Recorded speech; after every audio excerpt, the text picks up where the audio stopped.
Om Shanti. Video शुरू करने से पहले कुछ अफर्मेशन इस विश्व को देते हैं, कुछ श्रेष्ठ संकल्प, कुछ पॉजिटिव वाइब्स इस प्रकृति को देते हैं। कहते हैं ना कि जो प्रकृति को देते हैं तो वो प्रकृति हमें डबल रिटर्न करके देती है।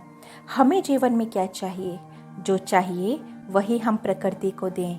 तो कहें विश्व की हर एक आत्मा का भला ही भला हो, विश्व की हर एक आत्मा का कल्याण ही कल्याण हो, विश्व की हर एक आत्मा के मन की स्थिति सदा श्रेष्ठ और शक्तिशाली हो, विश्व की हर एक आत्मा मन और तन से सदा स्वस्थ और निरोगी हो, और विश्व की हर एक आत्मा जो वर्तमान समय कोई ना कोई परिस्थितियों से जूझ रही है, उन सभी परिस्थितियों से निकलने की शक्ति परमात्मा उन्हें दे।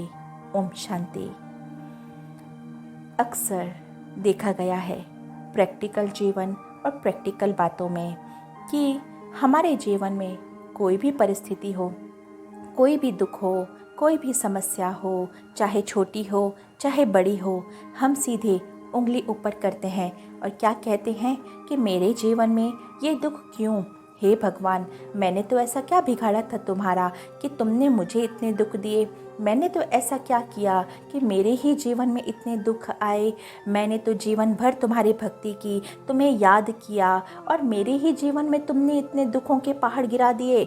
मैंने तुम्हारे ऊपर जीवन भर निश्चय रखा और मेरे ही जीवन में ऐसी परिस्थितियाँ क्यों क्यों और आखिर क्यों?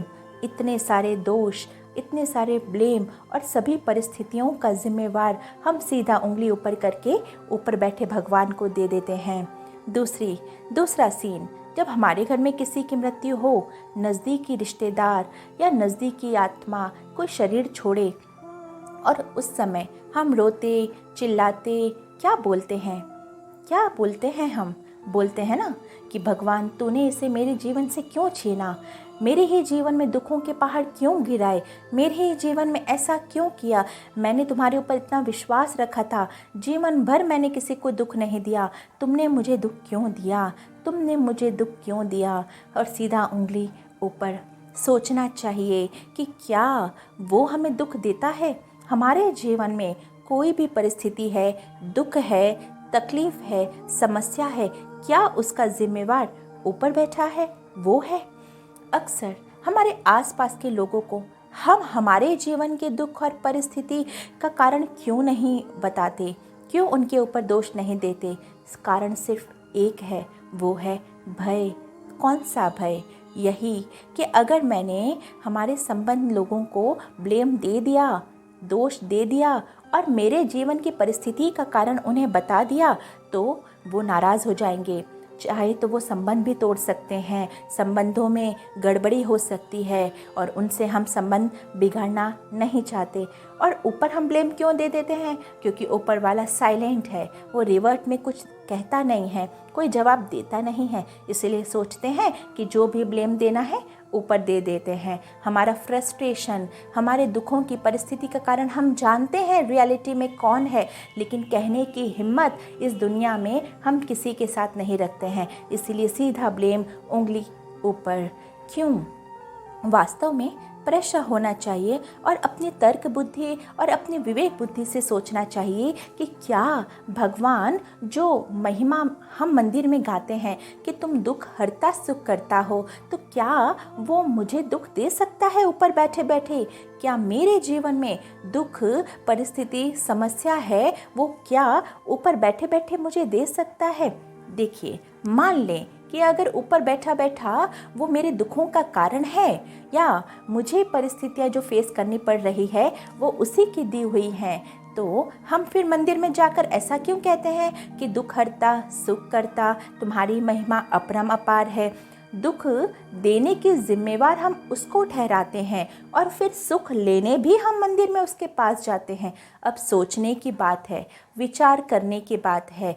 मान लीजिए अगर मेरे जीवन में मुझे कोई बहुत दुख दे रहा है और मेरे जीवन में जितनी भी परिस्थितियों को मैं फेस कर रही हूँ, जितने भी दुखों को मैं फेस कर रही हूँ, उसके जिम्मेवार अगर कोई व्यक्ति है और मैं उस दुखों से छूटने के लिए, उन परिस्थितियों से छूटने के लिए क्या उस व्यक्ति के पास जाऊंगी? क्या मैं उस व्यक्ति से एक्सपेक्टेशन रखूंगी कि वो मुझे दुख से बाहर निकाले, वो मुझे सुख की राह दिखाए, वो मुझे परिस्थितियों से बाहर निकाले? क्या मुझे उसके ऊपर ट्रस्ट आएगा? क्या मैं उससे एक्सपेक्टेशन, उससे आशा रखूंगी? कदापि नहीं, आप भी नहीं रखेंगे। क्यों? क्योंकि सब कॉन्शियस माइंड कहेगा, मन कहेगा, अरे उसने तो तुझे जीवन भर दुख दिया है और तू अभी जो परिस्थितियों से जूझ रही है, अभी जो दुख से तू निकल रही है, वो दुख तो तुझे उसी ने दिए हैं, तो वो भला तुझे सुख कहाँ से दे सकता है? हम सीधे यही सोचेंगे ना। तो अगर भगवान मुझे दुख दे रहा है, फिर हम मंदिर में जाकर हाथ जोड़कर क्यों बोलते हैं कि हे दुख हरता सुख करता, यानी कि दुख हरने वाला और सुख देने वाला। तो एक व्यक्ति सुख और दुख दोनों नहीं दे सकता। अगर कोई मुझे दुख दे रहा है तो वो सुख नहीं दे सकता, और अगर कोई व्यक्ति मुझे सुख दे रहा है तो वो दुख नहीं दे सकता। तो भगवान भला अगर दुख दे रहा है तो सुख नहीं दे सकता, और अगर वो सुख दे रहा है तो मुझे दुख नहीं दे सकता। तो फिर ये महिमा हम जो मंदिर में गाते हैं वो सही है? पूछें अपने आप से, क्या सही है? कहीं हम जो बोल रहे हैं वो समझ नहीं पा रहे हैं, हम सिर्फ गा देते हैं, लेकिन उसका अर्थ क्या है वो हम नहीं समझ पा रहे हैं। तो प्रश्न उठना चाहिए कि जब वो दुख हरता है, सुख करता है, दुख हरने वाला है और सुख देने वाला है, तो हमारे जीवन में फिर दुख कौन दे रहा है? हमें दुख कहाँ से आ रहे हैं? हम जो हर पल हर सेकंड दुख की अनुभूति कर रहे हैं, हमारा मन दुख की अनुभूति कर रहा है, वास्तव में इसका जिम्मेवार कौन? एग्जाम्पल से, मैंने अगर अभी किसी को एक थप्पड़ मारा तो एक थप्पड़ मारने का कर्म मेरे हाथ ने किया, अभी किया। ये करने के बाद मेरे मन में जो दुख क्रिएट हुआ, मेरे मन में जो प्राश्चित क्रिएट हुआ, मेरे अंदर जो गिल्ट क्रिएट हुआ, और ये प्रश्न आया कि मैंने हाथ क्यों उठाया, मैंने किसी को थप्पड़ क्यों मारा? तो कहने का भाव क्या है कि हाथ उठाने का, थप्पड़ मारने का कर्म मेरा था, तो इससे कर्म का जो फल मिला वो मेरे मन में अशांति के रूप में मुझे मिला।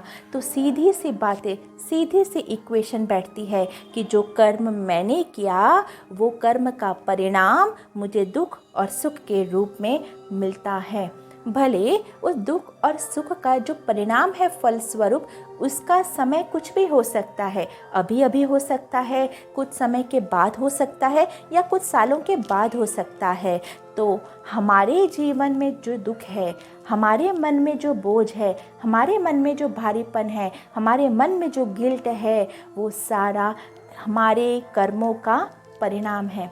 हालांकि जब हम कर्म करते हैं ना, तो उस वक्त हम क्या सोचते हैं, आगे का आगे देख लेंगे, अभी तो करें, अभी तो मजा लें, अभी तो फ़ायदा उठाएं। लेकिन जब इस कर्म का परिणाम दुख के रूप में मुझे फेस करना पड़ता है, और जब वो दुख मेरे सामने आता है परिणाम बनकर, तब मैं कहती हूँ, भगवान मेरे जीवन में ऐसा दुख क्यों?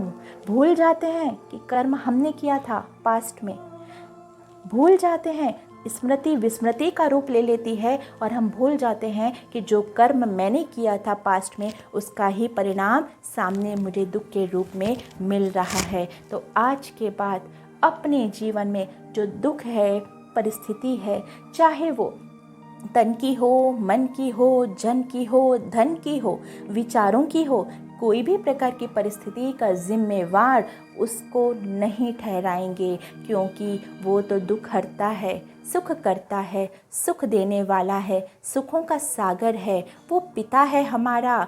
तो अपने संतानों को थोड़ी ना दुख देगा। एक तरफ हम कहते हैं कि वो हमारा पिता है, दुख हरता सुख करता है, और वो दुख नहीं देता। तो हमारे जीवन में जब परिस्थितियाँ आती हैं, जब दुख आती हैं, समस्या आती हैं, उस समय उसका क्या रोल होता है? क्या वो ऊपर बैठे बैठे सिर्फ देखता है साक्षी होकर?